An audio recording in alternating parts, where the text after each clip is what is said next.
Good morning students. जैसा कि आप लोगों का फिर से ऑनलाइन एजुकेशन में स्वागत है। और स्टूडेंट्स, जैसा कि आपको पता है कि हम कल 10वीं क्लास की राजनीतिक शास्त्र के पाठ नंबर 1 का अध्ययन शुरू किया था। उसमें हमने कुछ खास बातें की शब्दार्थ या उनकी जानकारी परिभाषाएं संक्षेप में आपको दी, और आज मैं आपको करा रहा हूं इसी पाठ का अभ्यास के प्रश्न। तो हम चलते हैं, कल आपने लेसन को भी अच्छी तरह से पढ़ लिया होगा। तो आज हम कर रहे हैं अभ्यास के प्रश्न। पहला अभ्यास का प्रश्न आपका, आधुनिक लोकतांत्रिक व्यवस्था में सत्ता की साझेदारी के अनेक रूप हो सकते हैं, स्पष्ट करें।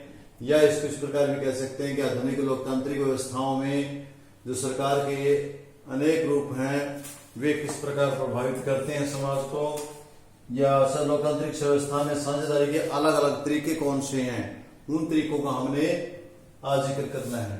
तो देखिए कौन कौन से तरीके हो सकते हैं। इसके निम्नलिखित तरीके हो सकते हैं लोकतांत्रिक व्यवस्था। पैसे से पहले लोकतांत्रिक व्यवस्था को समझिए क्या है। जो आज मौके पे दुनिया में लोकतंत्र देशों में जहां पर जनता का राज, जनता के लिए जनता का समय का राज है, उस ऐसी व्यवस्थाओं में, कौन सी व्यवस्थाओं में, जो आज का लोकतंत्र है, उन व्यवस्थाओं में सत्ता की साझेदारी अनेक रूप में हो सकती है। अनेक लोगों की साझेदारी हो सकती है, अनेक धर्मों की साझेदारी हो सकती है, अनेक सत्रों की साझेदारी हो सकती है। वे कौन कौन से तरीके हैं हम उनका जिक्र करेंगे। नंबर 1, शासन के विभिन्न अंगों की साझेदारी।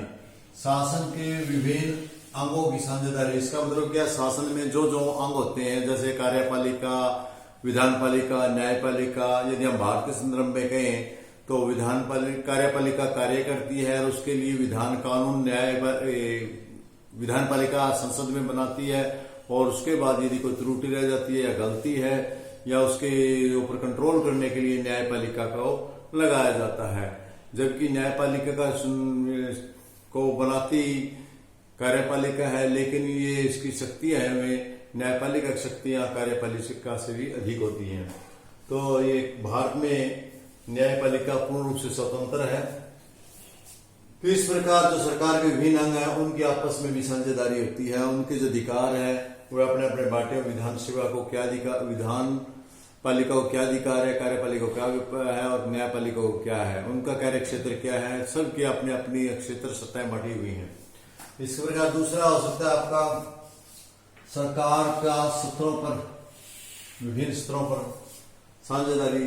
सरकार के विभिन्न स्तरों पर भी साझेदारी हो सकती है, जैसे के बीच सत्रों का बंटवारा हो सकता है। जैसे बेल्जियम में है केंद्र सरकार और राज्य सरकार।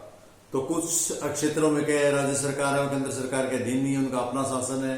लेकिन हम भारत के संदर्भ में कहें तो राज्यों के अपने अधिकार हैं, केंद्र सरकार के अपने अधिकार हैं। कुछ क्षेत्र हैं जो राज्य सरकार ही जिन पर कानून बनाती है, अपना काम करती है, कर लेती है और अपना शासन चलाती है। लेकिन कुछ क्षेत्र ऐसे जहां पर सेंट्रल गवर्नमेंट के, भारत सरकार के ही नियम कानून लागू होते हैं और उसे कर अदा किया जाता है।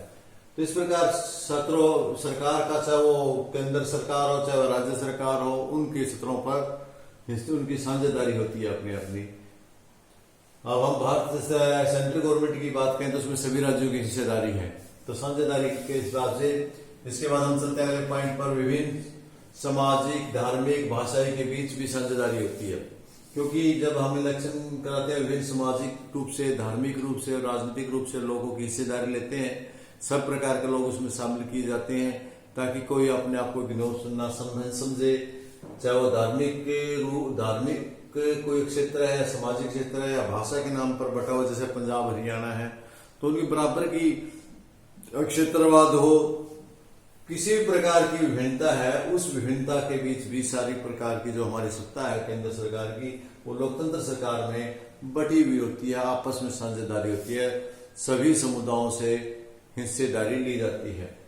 इसके बाद अगर दबाव समूह के बीच भी साझेदारी, चौथा पॉइंट दबाव समूह की, एक तो दबाव समूह के बीच भी साझेदारी हो सकती है, क्योंकि विभिन्न दबाव होते हैं, जैसे किसान आंदोलन और अन्य प्रकार के बहुत सारे आंदोलन है, वे जो अपना दबाव बनाए रखते हैं उनको भी सरकार के बीच में हिस्सेदार बनाया जाता है, ताकि कोई अलगाववाद को ना महसूस करे और अलग देश के लिए खतरा पैदा ना हो। तो इस प्रकार आपने देखा स्टूडेंट्स, जो आधुनिक लोकतांत्रिक व्यवस्थाएं आज दुनिया में हैं उनमें अनेक रूप से साझेदारी की जा सकती है। कहीं में लोकतंत्र में धार्मिक सामाजिक आधार के बीच में बांटी हुई है, कहीं दबाव समूह के बीच में, और कहीं पर सरकार सत्रों के आधार पर साझेदारी है, तो कहीं विभिन्न अंगों में साझेदारी है। इस प्रकार जहां जहां भी लोकतांत्रिक व्यवस्थाएं हैं जिस देश में है, वहां इन 4 तरीके से उनके बीच में सत्ता की साझेदारी पाई जाती है। इसके बाद हम नेक्स्ट क्वेश्चन पर चलते हैं। प्रश्न नंबर 2, भारतीय संदर्भ में सत्ता की हिस्सेदारी का एक उदाहरण देते हुए आपने युक्तिपूर्वक और एक नैतिकपूर्ण कारण बताना है। तो स्टूडेंट्स, आपने देखा कि जब भारत में 1999 से 2000 के जो चुनाव सरकार बनी थी, वो अटल बिहारी वाजपेयी की सरकार बनी थी, और इसमें एक किसी का भी पूर्ण बहुमत न आने के कारण लगभग 20 दलों को इसमें शामिल करके सरकार बनाई गई थी। इसी प्रकार ये यूपीए सरकार के साथ साथ हम यदि यूपी की बात करें, कांग्रेस की बात करें, तो जब मनमोहन सिंह की सरकार बनी 2004 से 2009 के बीच, तो 2004-2009 के बीच जो सरकार बनी उसमें भी बहुत सारे दलों को मिलाकर के सरकार बनाई गई। तो ये सरकार बनी है, इनसे क्या हमें फायदा है, क्या नुकसान है? इससे मुख्य फायदा तो ये है कि सभी दलों का मिला जुला सत्ता में सेवा का मौका मिल जाता है। तो इस प्रकार जब किसी एक दल का बहुमत नहीं आता है तो अनेक दलों को मिलाकर के सरकार बनाई जाती है। तो इसके लिए पहला तो युक्तियुक्त कारण ये है, युक्ति प्रकार। इसके 2 कारण हो सकते हैं, हमने क्यों बनाई वो सरकार, हमने इकट्ठी बहुत सारे दलों क्यों बनाई। इसके एक तो युक्ति प्रकार की है कि सभी दलों की सेवा का लाभ मिल जाता है। सभी दल है, भिन्न भिन्न दल है, भिन्न भिन्न देश के बारे में सोचते हैं, भिन्न भिन्न प्रकार की विचारधारा वाले लोग हैं, तो वो मिलकर के एक साझा प्लेटफॉर्म पर काम करते हैं। तो सभी दल एक मुख्य धारा से जुड़ते हैं, और मुख्य धारा से जुड़ने के कारण अलग नहीं रहते, वरना तो वे अलग रह के अलगाववाद को पैदा कर देते हैं, जो देश के लिए खतरा है।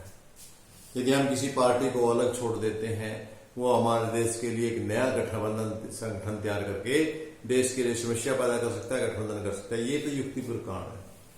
दूसरा इसका नैतिक कारण भी है। नैतिक कारण ये कि विभिन्न दलों को अपनी साझेदारी देनी चाहिए, करनी चाहिए, नैतिक रूप से करना चाहिए, क्योंकि ये देश के लिए, जनता के लिए हित में है। एक बार इलेक्शन पर काफी भारी पैसा देश का खर्च होता है। यदि दोबारा से इलेक्शन करवाने जाए, दोबारा से चुनाव करवाए जाए, तो बहुत लंबी प्रक्रिया के कारण गुजरना पड़ता है। पूर्ण बहुमत न आएगा तो ये क्रिया दोहरानी पड़ेगी, लेकिन उस समय हमारे सभी राजनीतिक पार्टियों का एक फर्ज बन जाता है कि वो सब मिलकर के अपने अपने हिस्सेदारी दें और देश पर पड़ने वाले दोबारा इलेक्शन के भारी चुनाव, भारी खर्चे से जनता को बचाएं। तो इस प्रकार एक नैतिक फर्ज भी है कि हमें देश को अनावश्यक बोझ से बचाने के लिए, जनता पर पड़ने वाले अनावश्यक बोझ से बचाने के लिए अपनी हिस्सेदारी देनी चाहिए। तो स्टूडेंट्स, आज के आपके इसमें आज 2 ही प्रश्न थे। दोनों प्रश्नों को मैंने सरलता से समझाने का प्रयास किया है। मेरे ख्याल में आप अच्छे से समझ गए होंगे, और मिलते हैं कल फिर आपसे। तब तक के लिए धन्यवाद। जय हिंद।